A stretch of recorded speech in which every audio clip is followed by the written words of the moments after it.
This how to 1 minute will show you how to automatically share WordPress post on social media with IFTTT.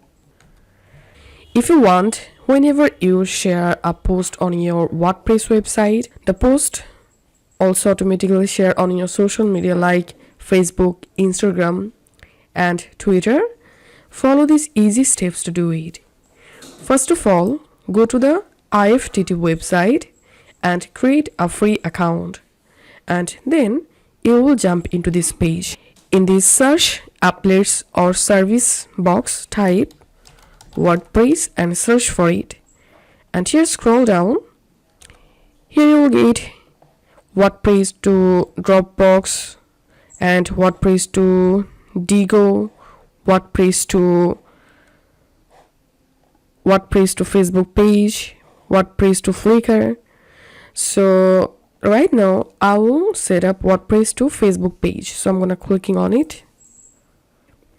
Now click on connect. And here you have to paste your WordPress website URL or your blog site URL. So here's I'm copying my WordPress site URL, pasting it here.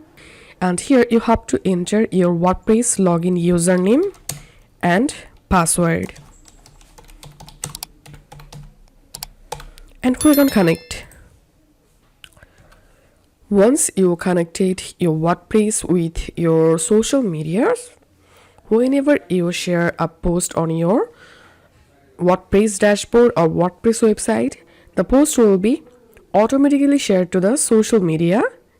This is how we can share WordPress post on social media using IFTTT. If you find this video helpful, make sure to subscribe how to 1 minute. See you in the next video.